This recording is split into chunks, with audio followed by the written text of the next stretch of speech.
This week we are talking about outsourcing. Should you send some of your business, some of your staffing needs offsite and perhaps even offshore? That's next on the Trucking Risk and Insurance Podcast. Come on, Andrew. Welcome to the Trucking Risk and Insurance Podcast. You brought it up. And we he started- did. He did. And we started with laughter today. All right. Andrew, can you take a minute and introduce yourself and your company to our viewers and listeners? Sure. My name is Andrew Jacoby, and I'm the CEO of Good Shepherd Staffing, which is a staffing firm well, I'm in Philadelphia, so it's based in the US, but our resources are typically overseas. We work with vocational schools in the Philippines and as part of their education, these people have to do an unpaid internship.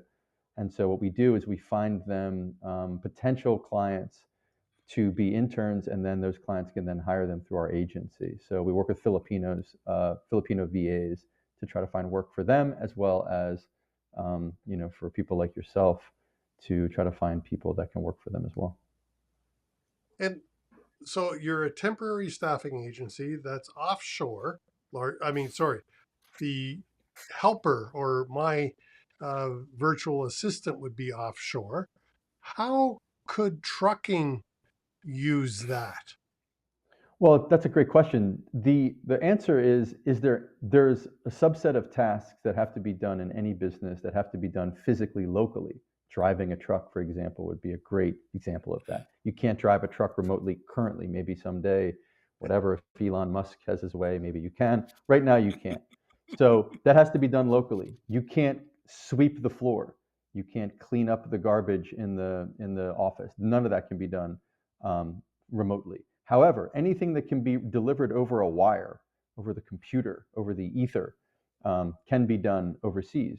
So, for example, any kind of paperwork that is all not being printed out, but is on a computer, that can all be done overseas.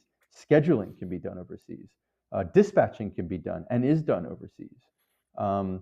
Taxes, bookkeeping, sales and marketing, social media management, customer service, nighttime customer service, daytime customer service, anything that can be done remotely, like we're doing, having a conversation, podcast editing, as your example, Chris. Yep. So all of that can be done overseas or anywhere else, not in the local office. So it doesn't have to be done overseas. It could be done in Philadelphia if you're in Iowa or whatever. So that's really how you break down the tasks in your business, is you say what has to be done locally, meaning physically here, and what doesn't.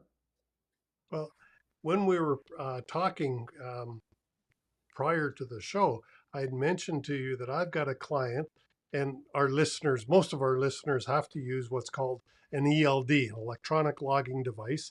And most of those nowadays also come with dash cameras. And these dash cameras have AI built into them, and they create a great number of alerts. And so the safety department quite often is flooded with these alerts. And I've got one of my clients that have offshored those alerts for the first pass. I want to make that clear. It's just the first scrubbing of this information. And they've been trained to know, okay, this one doesn't need to be dealt with. Oh, this one's questionable. Oh, and this one, absolutely, the driver needs to be dealt with. And so what happens in this case is all that is done during off hours here in North America. But when the safety manager comes in the morning, all of a sudden they've got a report about what happened yesterday and a list of items, a much shorter list of what they must deal with and handle that driver interaction. 100%. Yes, that's a great example. To give you some context, in my past company, this company I just started is the result of a previous company that I founded in 2018. I lived abroad. I was in, this business is built in, it's called growthera.com. And it's an appointment setting agency. Basically, it's a sales development outsourcing company, business process outsourced. We started with one overseas assistant, and we ended up with over 84 in that business, all overseas. So, and when you ask, like, what can be done in a business, Okay, it's not trucking, but it's an agency. And everything is done, everything from finance. The only role that is based in the United States is our CEO, who's in Jacksonville. Everything else is done by remote overseas assistance. So, but the goal of the new company, Good Shepherd Staffing, was to teach other businesses, local businesses here in the States, the power of doing that. The reason I started hiring overseas, number one, I lived over there. Number two, I was just starting my business. I didn't have any money.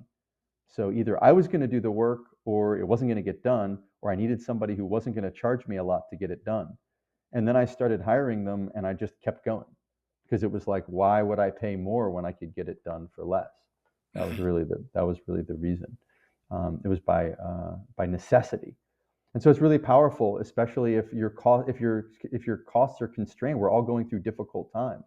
It's a difficult economic environment, and so there's a lot of pressure on the bottom line.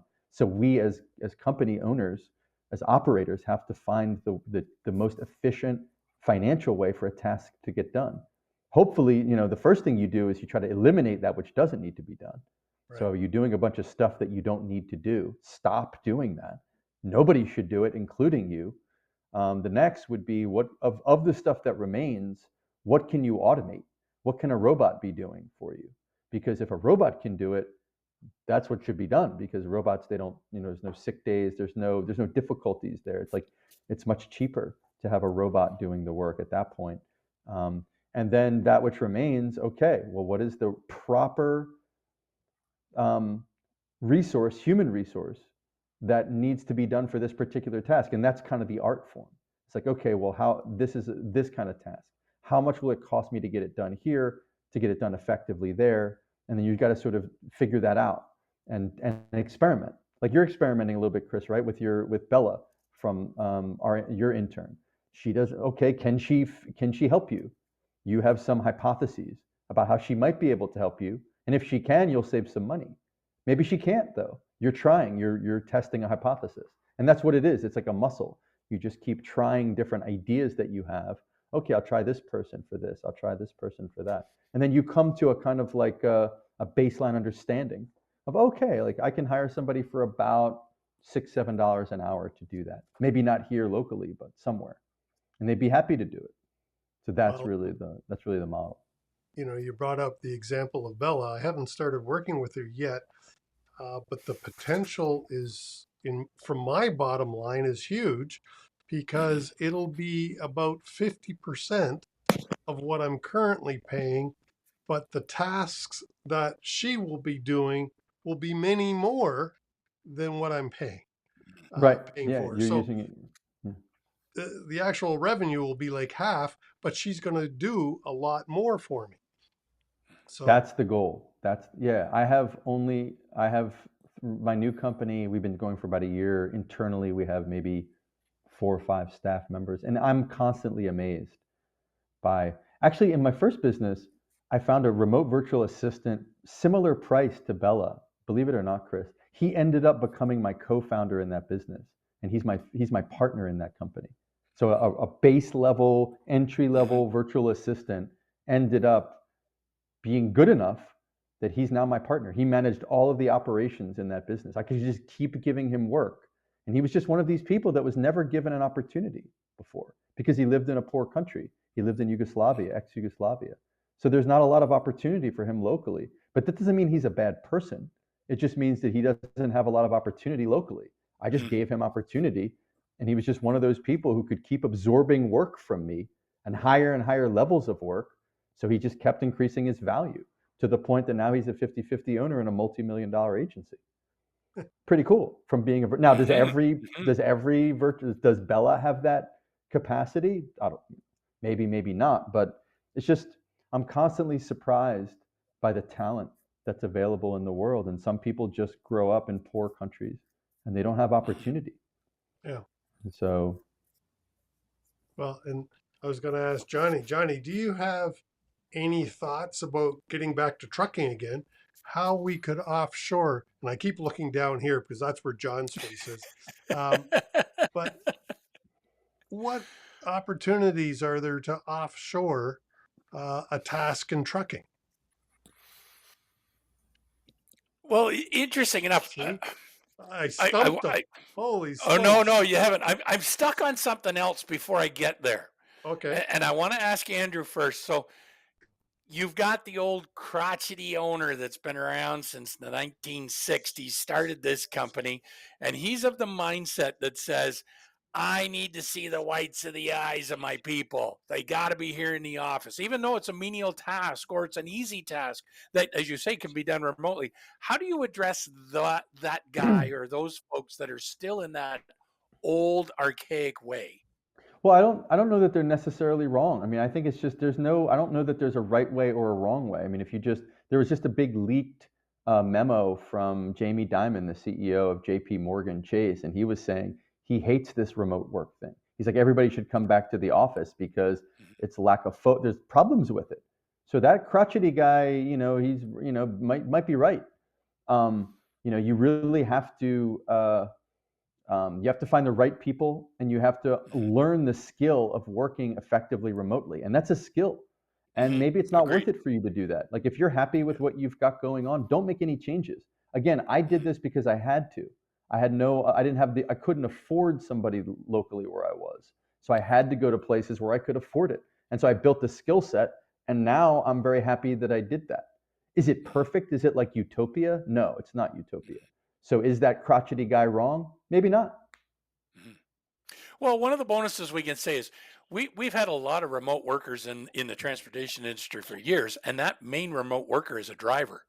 We give him the keys to the truck, we send him on his way, and he's gone. Right. Could be gone for days, if not weeks at a time, before he comes Right. back. Right. So there's a lot of trust factor in that fashion there. So I've kind of my thought process is when talking to that old crotchety bugger, it's like, dude, you're already doing remote work with a lot of your people already. So Right. I think it's a matter of looking within your organization and go, well, what can I utilize better? Yeah. Because I might have some great folks, and I think we've seen this, whether it be here or in another country. We've got some great folks, and the commute is just horrendous, or their family has expanded and they need to spend more time with their family. So it's like, if I could work from home, I could be more productive because now I could cut out my commute time. I could be there for my kids at the same time. Maybe I'll work later. Hey, give me the afternoon shift. I'll take care of doing the afternoon stuff because it works better for me. I think there's huge bonuses in it by all means. So, Yeah. so to come back to what Chris was asking about, what could be. So, I'm actually hearing of folks within the safety realm of transportation companies that are getting more to a remote outsourcing, offshoring and whatnot aspect. Like you'd said, Chris, with the ELDs and the dash cameras, but even the documentation handling. We're seeing software where the driver can take and use their phone to snapshot documentation, pictures, load it up into the system, and now I need somebody to verify that that is the correct documentation. Maybe run some reference checks and whatnot. Which again, I don't have to be in front of the person to do a lot of these things. 100%. Well, Yeah, that and also I think as a business owner, I mean, it depends what your goals are as a business owner. My goal as a business owner is not to operate a business. My goal is to own a business. So for example, with Growth Era, I built that business always with the goal of not running it. It's like Sam Zell, who's the famous founder of, I think, waste management, amongst other things. He says, I want to be the chairman of everything and the CEO of nothing. And so that was my goal as a business owner, was to create a system that operated independent of my labor. Mostly. I mean, obviously it's not 100%. I Right. oversee the CEO. I'm on the board. We have board meetings.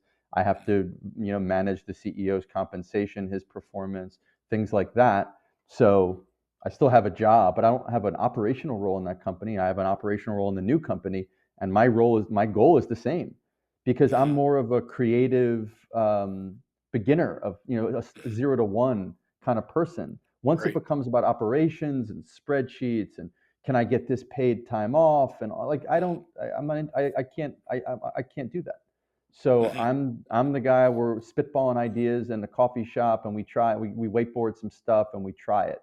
Let's see if we can get something operational. That's my role. And so it depends on what your goals are as an entrepreneur or as a business owner or as an operator. Do you want to, and then if the other piece of that is, you also have to look at what are your income goals. So Chris, if your income goal, let's say you want to make $300,000 next year, well, that breaks down to an hourly wage. And if it breaks down to an hourly wage and there's a more or less free market for labor, you have to evaluate what you're doing and put a dollar amount to it. Like if you're doing $6 an hour work that Bella could do, then are you really going to be able to make a few $100 an hour like you need to make? Like Yep. maybe in the short term you can get away with it, but in the long term, it's not really a casino. It's more of like a scale. It's a weighing thing. So if you're doing $6 an hour labor, eventually that's where you're going to get. So really you have to determine as a business owner, what's the real value like that I'm adding to the company that only I can add, that I like to do, that's really high value. And then you start to say, okay, if I am doing something right now that is not worth that dollar amount, then either I'm not serious about making that dollar amount, or I don't know I don't have the skill set to delegate and to determine what I should be doing and what I shouldn't be doing. Because like the magic of entrepreneurship is that you can delegate the whole thing. Like I delegated the whole company. I don't do anything in that company. The clients don't know me. They don't call me. I have no idea who they are. They don't even know who I am. It's great. That was from me. That's the magic. Like to me, entrepreneurship is just delegation by another name, essentially. I got two things to say. One of the things, some transportation companies have put dispatch offshore, but not the, sorry, when I say dispatch, not the here now dispatch, sorry, the after hours dispatch is what I'm trying to say. Right. I've got a customer, and it's funny that you mentioned Yugoslavia, because in one of their former or one of the current countries over there, I've got a customer, he's got his nighttime dispatch located right there. So I believe it's at 7 p.m. That fellow, and happens to be a fellow, takes over the dispatch calls and works till 7 a.m. Here in Canada time. Yep. I've got other companies that are doing the exact same thing in in India. They've got dispatch offices and everything, and any call that comes in after a certain hour gets forwarded to that local. Is that something Good Shepherd could um, help facilitate? Sure. We provide the labor, and then you can mold that labor in any way that you want. Like for example, Chris, you're now teaching, or Bella's learning. You're allowing Bella to learn the skills. And you and I had this conversation before. How complicated is the software necessary to do some of these dispatch tasks or some of these safety tasks? And you said it would probably take you about 40 hours to learn. And we start out our relationships with our clients with a free 30 to 60 hour internship. So there you go. For 40 hours, I need you to go learn this software, my dispatch software. I need you to be able to produce these outputs. So I'll give you some some fake cases or whatever within the dispatch. I need you to be able to perform these tasks within this software, because this is what the software does. It's a tool that produces this result. I need you to be able to manage that. Okay, so you have X number of hours to figure out how to do that. Because today, what people don't realize, because we're older all here, I can imagine, we all have white hair and no hair and whatever. Like when we went to learn stuff, you had to it was like painful to learn things. Now on YouTube, you can learn anything that you want to know. So my strategy, given this new reality of learning, okay, maybe there's some advanced calculus or some things, or there's like a certain amount of brain power that I don't have, that I'm not going to be able to learn, and everybody else also. But how to manage a software, how to do a particular process in a pretty simple business, that's all learnable. So what I do is I try to find people like Bella, hopefully, Chris. They're smart, they're young, they're hungry, they have integrity, and they work hard. And then I let them loose on YouTube and say, learn how to edit my podcast. Just go figure it out. Like take 5 hours and take 10 hours. And if she can figure that out, she owns that skill for the rest of your life. And it took her 5 hours. And it cost you $5 or $6 an hour. It cost you $20 for her to learn a skill that she's going to operate in your business every single day for the rest of time. Great trade. Great trade. Johnny, doesn't every dispatch software come with training modules? Yes, most of them, and if You know, not, the like, provider of that training program will provide that. yeah, I 100%. mean, They all do. the Hmm. software that I want Bella to learn, they've got an immense library of Hmm. training programs. And Sure. yes, YouTube's the second one. And by the way, their customer service, like my team knows software that I don't know how to use. And they just deal with the customer service on the software. Most of these if it's a real software company, they've got great customer service. And again, I don't want to learn how to use the software. I want what the software can do. I don't care about Right. the software. I want Yeah, the output. I want the whole. I don't care about the Right. shovel. I want the whole. The shovel's just a means to get there. So I let Hmm. my staff deal with the shovels. I just want the holes. Hmm. well, yeah, we just want the output. Exactly. One Exactly. of my questions for you, how do you vet this offshore? Like you've introduced me now to Bella. Uh, Right. how, how did you find her? How do you know that she um, hopefully has the skills, at least the ambition, to help me out? It's a great question. The simple answer is there's no way to vet them, really. That's the truth. You Yeah, just can't. You have to, like, for example, in my first company, I have a girl, Mimi. She runs our finances. She has access to our bank account. She could wire you all of our money today if you sorry, were what was her whatever. name again? Right, Mimi. She's great, Mimi.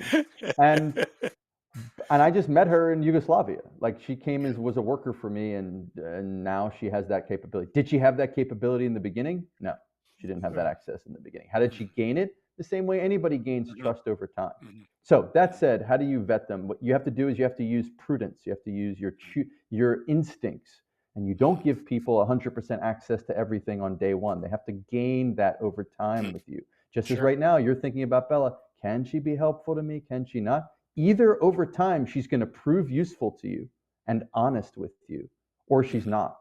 And if she does, she will gain more and more of your trust over time as she completes, because, as she has integrity. Integrity means I'm going to say something and then I'm going to do what I say, rinse Right. and repeat. That's what it means to have integrity. So either she'll have integrity and you'll continue to grow your relationship with her, or she won't and you'll stop the relationship with her, and probably us as well. So Mhm. to answer your question about the filter for us is, number one, these are poor people and they're spending money out of their own pocket to learn how to be helpful to you. Number one, that's a decent filter. That shows some motivation level.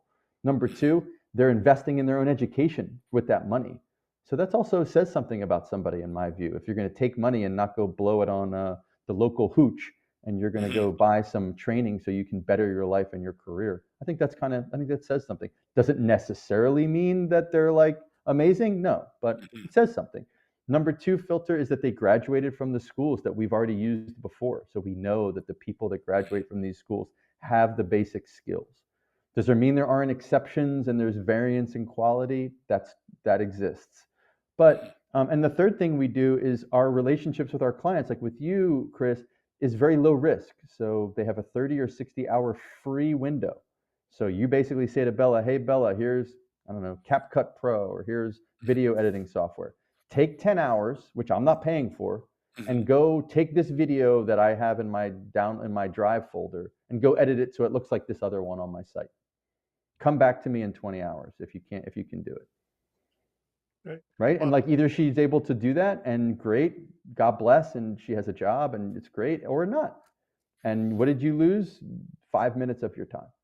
So it's like we've tried to set up the game so that you can win as somebody who's never done this before and is nervous about it and has all of these questions, which are totally natural and normal. We've done everything that we can to try to make the game such that you'll win it and you'll succeed at this.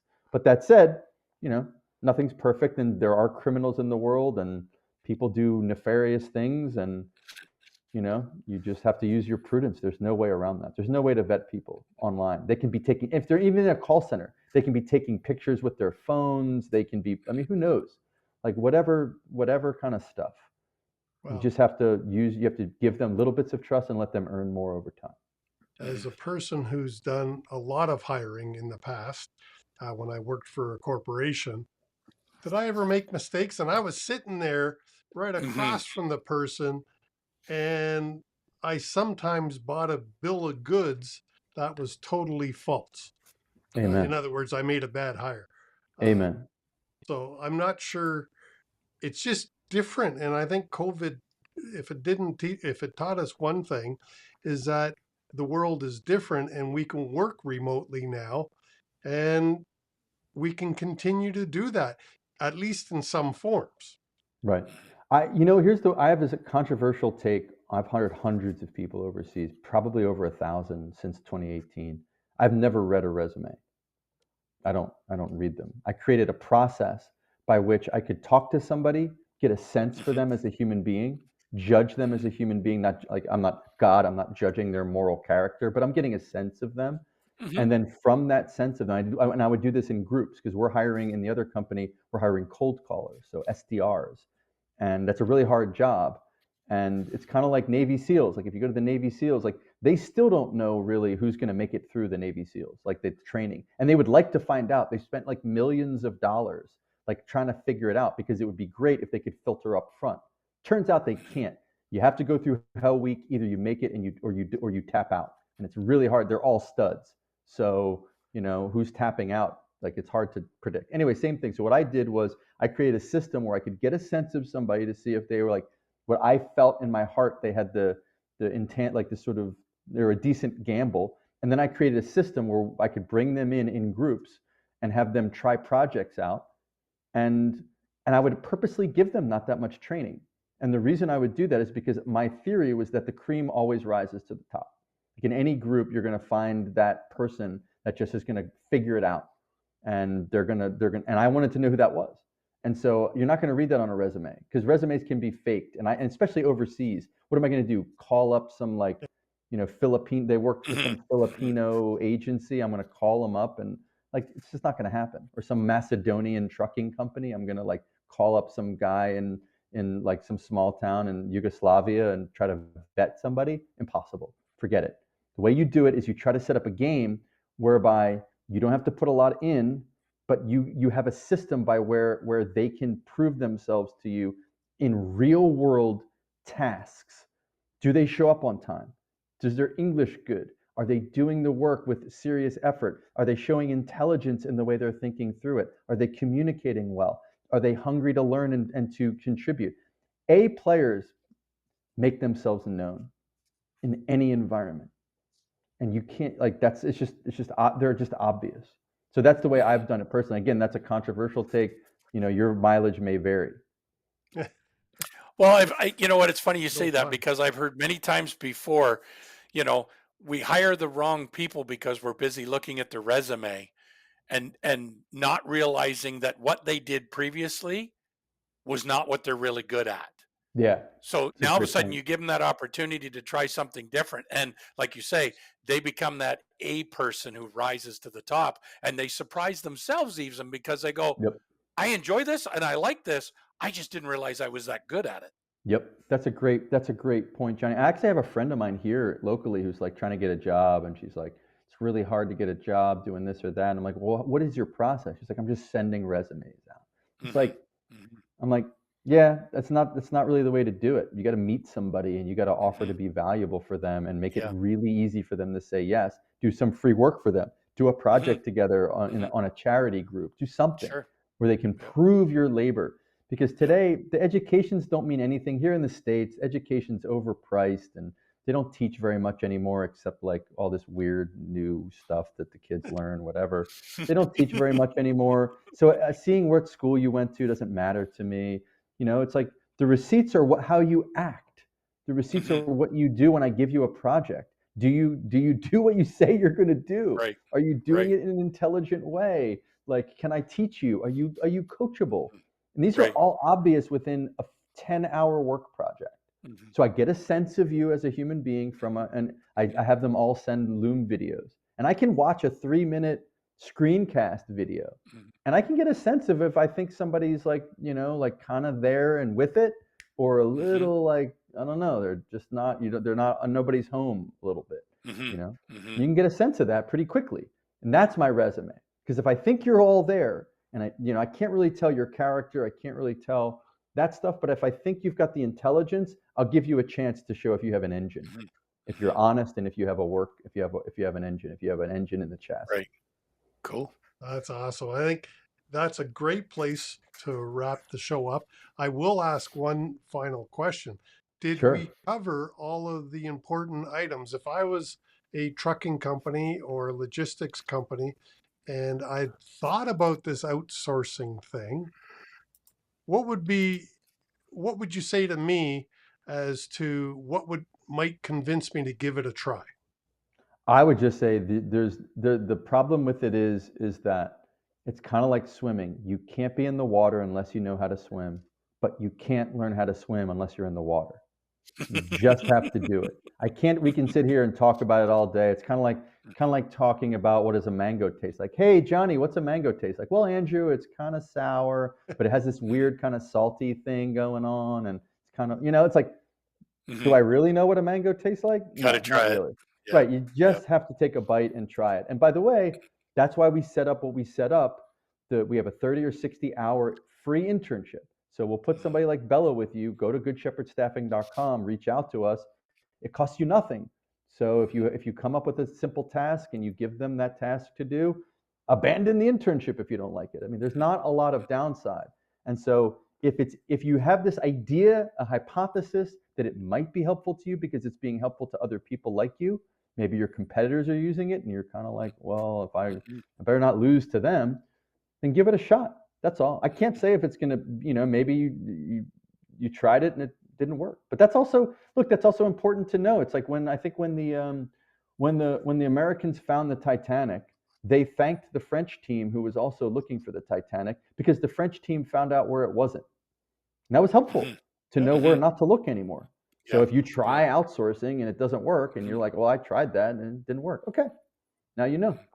It's like Well, and I think you got to be open to, if I need to make a change to my bottom line, I got to be open-minded to all kinds of different ideas to make something work. Amen. That's a great place to end, John. And with that, I'll say Andrew's contact info is in the show notes down below. So you can reach out to Andrew. And once again, Andrew, the name of the company is? Good Shepherd Staffing. .com. Okay. Cool. Thanks, Andrew, from Good Shepherd Staffing. Leave us a comment. Would you consider outsourcing? Let us know what you think. John and I appreciate it so much. And of course, don't forget to hit like, subscribe, leave us a comment. It would help the show reach more people. We appreciate you and see you again next week on the Trucking Risk and Insurance Podcast.